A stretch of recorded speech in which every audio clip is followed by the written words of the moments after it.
Hello, and welcome to our show for the love of animals. We're so glad you joined us today. Angie and I and Greg and Wicket are going to fly with the eagles. Oh. So stay tuned for a good show. I'm Darleen Pigford. And I'm Greg Baur, and I know our viewers are just going to enjoy this show. And, absolutely. And that sort of thing. We'll tell the viewers about a couple of upcoming shows. One on caring for your aging pets. Wonderful. And, get some good tips on that. And also to talk about plants and your pets. Some plants are good and some plants are not very good, but I think you'll be interested in hearing information from that. But so we're going to fly with eagles today. Oh, yes, we're going to fly with the eagles today, and we've got some wonderful props and pictures and information. So, and we have a special guest, Greg, to tell us about eagles. Yes. Do the introductions for us. I'd be happy to. This is Carrie Szwed. Yeah. I'll get it there. We got it. And she's a naturalist and education program coordinator down at LBL. Now, just for our viewers, right. If you don't know, LBL stands for Land Between the Lakes, and this is a national park, and it's located here in western Kentucky between Lake Barkley and Kentucky Lake. So, well, Carrie, we're so glad that you joined us today. Thank you for having me. I appreciate it. Thank you for bringing all of your props and for the gorgeous pictures that our viewers are going to see. yes. Sure. But tell me now, what is a naturalist? A naturalist is basically somebody that teaches people about nature. So Okay. At the nature station, we do a number of different programs. We actually have some live animals on exhibit that we use for our programs. We also will do nature hikes, and we'll go on excursions, like for instance with the eagles in the wintertime, we go on eagle trips where we go out to the different bays and we try to look for eagles. So it's basically any kind of programs that can connect people with nature. That's what it comes down to. We want people to grow to appreciate nature and hopefully want to conserve it. And what training and background does one need or do you have for being a naturalist? I have a bachelor's degree in biology, and usually a bachelor's degree is necessary for a naturalist position. I also have a master's in environmental interpretation, and several of our naturalists do have master's degrees. Okay. Ooh. But what do you mean by environmental interpretation? It's kind of a complicated way of saying just conservation education. Okay. So. Okay. Okay. That's great. That's certainly great. Well, now understand you brought us a picture of your resident eagle. That's right. Yeah, this picture here is one, and also that one over there. Okay. Our eagle that we have at the nature station is about 25 years old. Okay. So she's been with us for quite a while. And she is an example of an animal that can't be released into the wild. Okay. Because she was born in captivity, she never really learned the skills for hunting in the wild. Okay. So she'll be with us, and all the animals that we have are rescue animals in one way or another. Either they were injured in the wild and they can't be released, or they just never learned those skills that were necessary to be out there. You didn't go out and trap an animal Absolutely to be a part not. of your education program. Not at all. Most of our animals come from wildlife rehabilitators that take in wild animals that have been injured. They try to figure out if they can put them back in the wild, and if they can't, that's when those animals come to us so they can have a permanent home at the nature station. All right. Why don't we now get into those beautiful pictures? Tell us about this eagle in this picture. Okay. The eagle that we have here is actually a mature bald eagle, so it's kind of the typical vision that you get when you think of an eagle. But actually, you'll find a lot of eagles in the wild that do not quite look like this. So they don't get this plumage until they're about 4 to 5 years old. Okay. So that brilliant white head that you see, and they also have a white tail, that doesn't come until later in their lives. So the first 4 or 5 years, they actually have what we call immature or juvenile plumage. Okay. And that's when they're essentially brown throughout. They might have a few white feathers here and there, kind of a mottled pattern, but for the most part, it just looks brown. Okay. And what kind or species of eagle do we have in North America? We have 2 species of eagle. The one that you'll find around here in LBL the most is the bald eagle. And actually, the bald eagle is strictly North American, so it's kind of a species that's very unique to our part of the world. We also have golden eagles, although in this area they're very rare. Okay. In the winter time, every once in a while one will migrate through and you'll get to catch one. you know, catch the sight of one, not actually catch one. Okay. But you really, you know, you don't see those very often. Now, a lot of people will see an immature bald eagle and actually mistake it for a golden eagle because they do look so similar. They have the brown plumage. Okay. It's kind of hard to tell from a distance what the difference would be, but with a golden eagle, the feathers on the legs go all the way down to the foot, whereas you can see part of the leg on a bald eagle. So it's just a minor difference there, but that'll help you distinguish between one and the other. So it's quite possible that some of our viewers if they think they've seen a golden eagle, it might not have Might been. not have been. Right. Because they don't get through here very often. That's said. right. Okay. Yeah. All right, moving on to the next picture you brought to us of two eagles. Okay. Yeah. What am I looking at here? Well, this is probably a pair of bald eagles, and as you can see, they look exactly the same. So you really cannot tell the difference between a male and a female bald eagle, except for a very minor size difference. And in the raptor world, so owls, hawks, eagles, falcons, the females are larger than the males are, just by a little bit. Yep. So when you've got one next to the other, sometimes you can tell which one is bigger, and that would be the female. But if you just see one eagle at a time, it's really hard to look at it and be able to tell if you're looking at a male or female. And how big do the males and females get? As far as weight, they can weigh anywhere between 8 and 14 pounds. So the 8-pound range would be more the male, and then up to 14 pounds would probably be a female. Okay. Yep. And we know that wingspan is very impressive on an eagle. What does that wingspan often get to? On a full-size eagle, you know, a 14-pound eagle, the maximum wingspan would be about 8 feet across. Oh. Wow. 8 feet across. Yeah, longer than this, much longer than this table. Goodness. Oh, wow. Okay, let's move on to our next picture. What do we have here?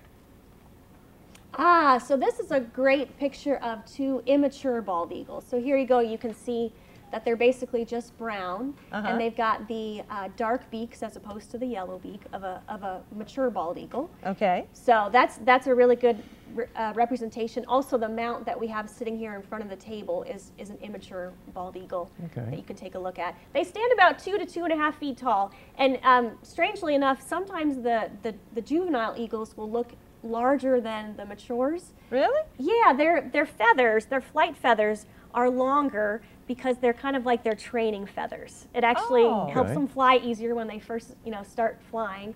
And so their feathers are actually just a little bit longer, so they look bigger. I guess analogous to the training wheels on a bicycle, exactly. so to speak. Yeah, that's really what it is. Yeah. Well, I'll tell you, but we're at a point now, but we need to take a break. Okay. And we want to have our viewers watch our first happy tale today, which is about Sydney. It's a good happy tale, so give a listen.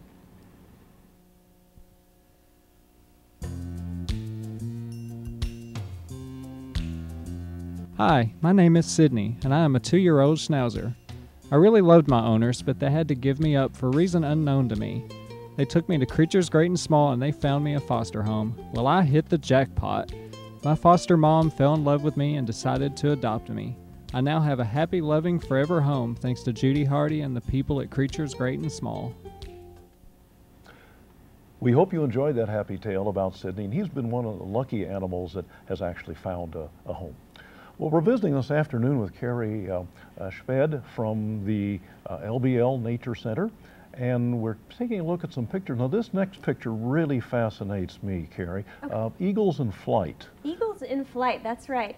It gives you the opportunity to see how amazing their wingspan is. Here's an immature bald eagle in flight. Now, that eagle, just to let you know, you saw that it kind of had a lot of white feathers. That's one that's probably, and I'm just guessing, but maybe 3 to 4 years old, really starting to change that plumage into what the mature plumage would look like. But anyhow, just so you can see. There it is again. Yeah, just that beautiful, amazing wingspan, and the tail feathers as well go all the way out when they're in flight. And when they fly, I'm sorry, didn't mean to. No, I'm sorry, go ahead. When they're flying, one animal that you might get them confused with when you see them in the wild is a vulture, especially if you're looking at an immature bald eagle, which is mostly brown. Because when you look up in the sky, you basically just see a dark bird. If the bird is kind of tilting back and forth, like rocking a little bit. And if the wings are kind of in a V shape, then it's a vulture. But if the wings are straight out and not rocking, you know, it's a pretty straight flight, steady flight, then it could be an eagle that you're looking at. And, maybe another thing that would help with that, and see, is this true, Carrie, that eagles go after live prey, not dead prey? That is correct. Now, every once in a while, eagles are opportunists. So if there is a dead fish, or you know, some kind of easy meal that they can get, they will not turn that down. But for the most part, they're hunters. They'll go after live fish and waterfowl, and sometimes small mammals, but mostly fish. Okay, so that's why for them to survive, they have to be around water. That's right. That's right. Their primary food source would be water, and that's why we tend to get more eagles in the winter down here, because we do have the two very large lakes that don't freeze over all the way during the winter. So a lot of eagles from the Great Lakes region, where it does freeze over, they have to come down to a place where they can still find food. So they come here, and in the winter, LBL can have sometimes over 100 or up to 150 eagles. Oh, really? Yeah. Okay. I think we have a picture of this, of an eagle with some fish. It had, you know, in its talon, there it is. Yeah, you can see how amazingly strong their talons are. I actually have, this is kind of funny, we do this with the kids when we're giving programs about eagles. This is a pressure gauge. Okay. And so what we actually do with it is we have kids test their strength, and usually when you squeeze this as hard as you possibly can, and maybe let's say an adult male could usually squeeze about 100 pounds of pressure, and that's a pretty strong male. And then after we do that, we say, well, an eagle can actually squeeze 1,000 pounds of pressure. What? 10 times more than the human can. Oh, and really? As another way to just kind of show how amazing that is, we bring out a baseball. Theoretically, an eagle could crush a baseball with its strength. So that's pretty incredible. Oh, my word. Yeah, so very strong. So they can pick up about half of their weight with their talons. So if they're a 14-pound eagle, you know, they could easily pick up a 5 or 6 pound fish. Goodness, 1,000 pounds. That is remarkable. Yeah. Oh my goodness. Whew. Very strong. Not an animal that you'd want to mess with either. No. And that, amongst many other reasons, is why you would not ever want to have an eagle as a pet. I mean, their strength is beyond incredible, and they could definitely do some damage.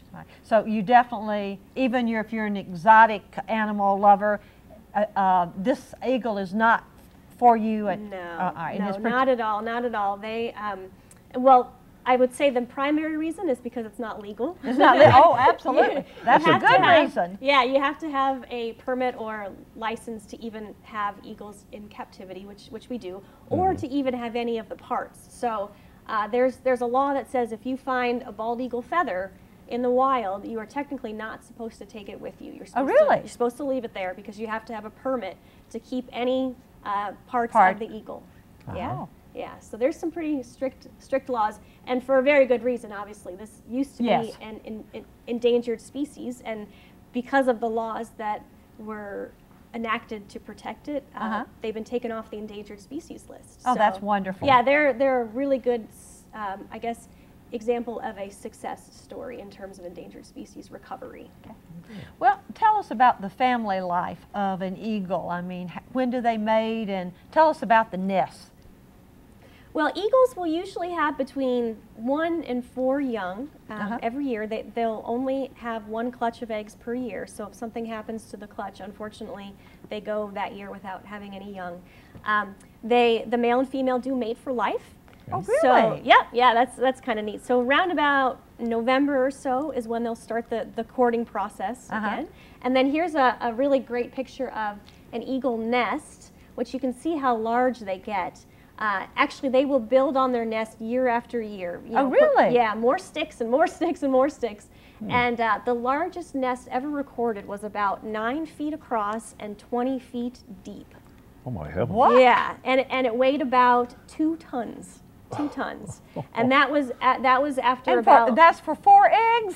I know, really. Why would they build such a big nest? But yeah, it starts out obviously a little bit smaller than that. Oh, of course, right. The first year would be a more reasonable sized nest, Right. but then they just keep adding on to it. And that world record nest, I believe, was one that had been in the tree for about 30 years, and it may have actually gone through a couple of different pairs of eagles. Okay. So, and then it finally fell out of the tree just from the weight of it during a windstorm. Well, you mentioned that the eagles mate for life. What happens if one of the mate dies? If the mate dies, then the other one will hopefully find a new mate. Okay. It might take a season or two to find that mate, but they will move on. Okay. Now, when the most dangerous part of their life is for young eagles is when they're in the nest, right? Absolutely, absolutely. Once an eagle gets to be full size, there's not a whole lot that they have to contend with, except possibly human dangers, getting hit by a car or getting poached or something like that. As far as natural predators, the hardest time would be when the eagles are still in the nest, and one of the main predators of eaglets are great horned owls. They will raid eagle nests and get the chicks. Okay. And then other large birds like that might also do the same thing. So one of the eagles, and it's usually the mother eagle, will stay with the nest most of the time so that she can protect the young. Okay. Oh, okay. And the father then goes out to look for the food. And He's that sort of the thing. primary hunter, although if he brings back a fish for the female, he will actually sit on the eggs to incubate them and give her a break so that she can eat her dinner and then go back to the process. So they've got a pretty good relationship going. It sounds like they do. Yeah. We want to stop now for a second on our discussion and take a short break for another happy tale. This is about a pretty little cat called Gray Girl, and she does need a home, Yes. so give a listen.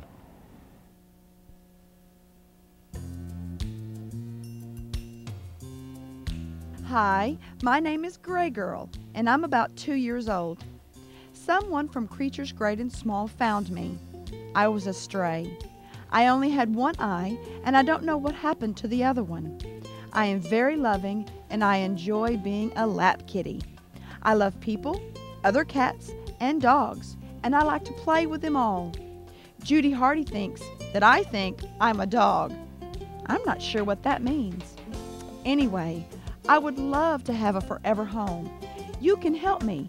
Just call Judy at 270-554-2616. I'll be waiting for your call, and you won't be disappointed. We hope you enjoyed that happy tale about a Gray Girl, and she's waiting for your call. So help us out on that if you would, please. And our compliments to Judy Hardy at Creatures Great and Small that will take a one-eyed kitty and take care of it and find it a home. Yes, So yes, absolutely. they do a wonderful job, as does the Nature Center at LBL in their program for eagles. So returning, okay. We're talking with Carrie Szwed from the Nature Center at LBL today. And Carrie, I'm noticing as we've been seeing these pictures, there are some beautiful photographs.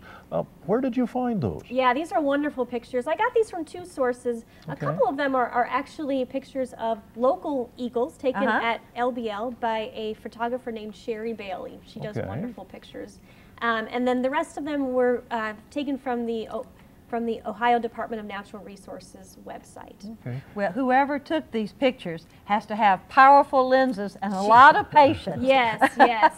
Eagles, you know, you also, when you take pictures of eagles, you definitely have to be mindful of the space that they need so that you don't scare them away. So usually you have to stay about 1/4 mile from an eagle nest. Really? Yeah, and there's actually, typically there will be a sign that says eagle nesting site, please stay back. So Oh, wow. as long as you give them the proper distance and you've got a really big zoom lens, you can get some great shots of eagles.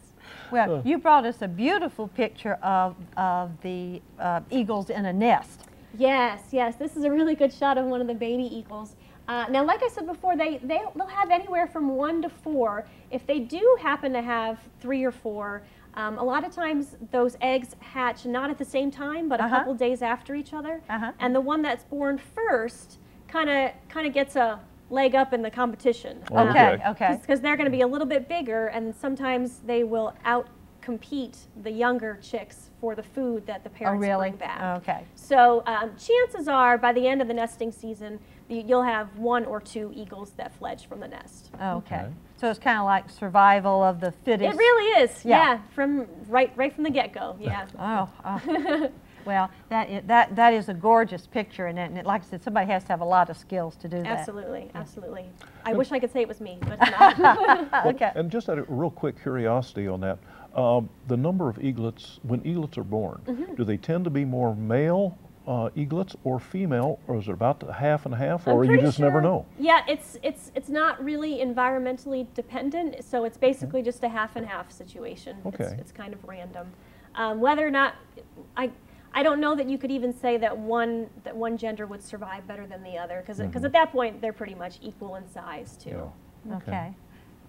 All right. Well, now tell us about this banding of eagles. What's that all about? Okay. Well, eagles have had kind of a rough road ever since they were actually declared our national symbol in 1782. Okay. So it took about 6 years. There was a committee that was formed in 1776 when we got our independence, and from that point they tried to figure out what would be the best national symbol, and they eventually decided upon an eagle. Okay. Now, many of you have probably heard before, Ben Franklin was not happy about this. He actually really did not like the eagle very much. He said it would not be a good representative for the country because it liked to steal other birds' fish, and it was basically just kind of a menace. So. So he actually wanted the wild turkey to be the national symbol, but the popular vote won out, the eagle became the symbol, and even though it was nationally recognized as the symbol, unfortunately there was still a lot of shooting going on. People considered eagles to be nuisance animals because they did think that they would catch their chickens and other livestock. Right. So, so they were shot pretty intensively in the late 1700s through the 1800s. And it wasn't until 1918 with the International Migratory Bird Act that it became illegal to shoot a bald eagle. And it is still illegal today. It is absolutely, yeah. So even after that law passed, there was still the issue of habitat loss and other kinds of habitat poisoning. So in the case of DDT, which was a chemical that farmers used that got into the water, and a lot of times what happened was it got into the fish's body, and the eagle ate the fish. The eagle didn't necessarily die, but what happened was she laid eggs that had really thin shells, so that when she would sit on top of them to incubate the eggs, they would just crack, and the whole clutch would be eliminated. The environment, right? Yeah, so that was what really got them, even after we passed laws to protect them from shooting. So let's see, it was about, in 1967, we had gotten down to about a little over 400 breeding pairs of eagles. Oh my goodness. And back when it was declared our symbol, there was about 100,000. So just to give you an example of how much their population dropped. And it wasn't until 1967 that they were listed as an endangered species on the precursor to the Endangered Species Act. Once they were on there was much more protection. DDT was banned in 1972. You're not allowed to use that anymore. Also, lead gunshots were banned because that became an issue when eagles were eating waterfowl. They would get lead poisoning from the lead shots in the birds. So those things have been all but eliminated. We still have habitat loss issues to deal with, and there's other chemical pollution problems. But for the most part, the eagle has come back amazingly, and part of the reason why it has is because of our reintroduction efforts. So the Fish and Wildlife Service in many different parts of the country, including LBL, started what we call hacking eagles, which is a very funny term, but it's taking baby eagles and raising them with as little human contact as possible, with the hope that after those eagles fledge and when they're ready to have their own nests, that they'll come back to the same spot where they fledged, because they'll usually find a spot within about 100 miles of where they fledged from their nest.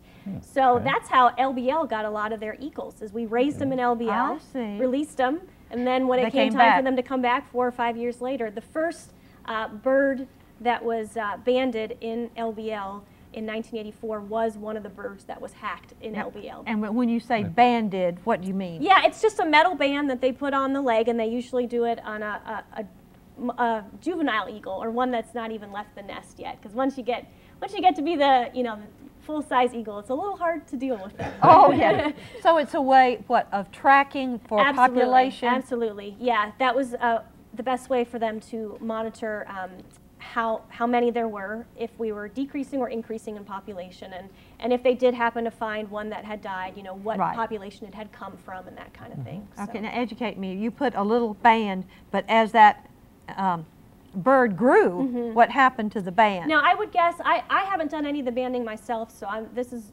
just a guess on my part, but I think when they band them, they leave a little bit of extra room. Okay. Yeah, just as long as the band doesn't come off of the ankle part. Gotcha. And the ankle's much thicker than the leg. So I think that they leave room for it to grow. And by the way, I should have brought this out before, but this is a replica of an eagle foot.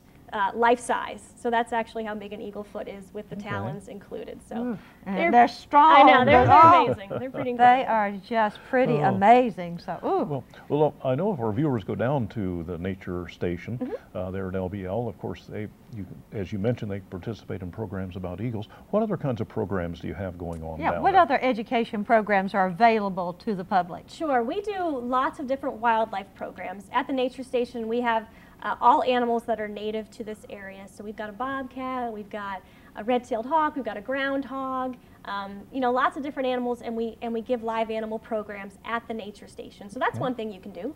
We also go on those nature hikes where we try to find animals in the wild, and we also try to identify different plants and mushrooms and all the species that live out there in the wild. And then like I said, other things you can do, you can sign up in advance to do like an eagle excursion, or to go on a moonlight canoe trip. There's lots of different things that we do that you can register in advance for. And where should I go? What website or phone number do I need in order to find out more information? Sure. If you go to just lbl.org, you can find the link to the calendar of events. Okay. And then you can search for us by month or by location. Okay. And then if there is a program that you need to sign up for, the number to call is just 270-924-2020. Is that the nature station? That's not the exact nature station number. That's where you make your reservations. Oh, that's where you make reservations. But I'd be happy to give out the nature station number too, in case you have any questions. That's 270-924-2299.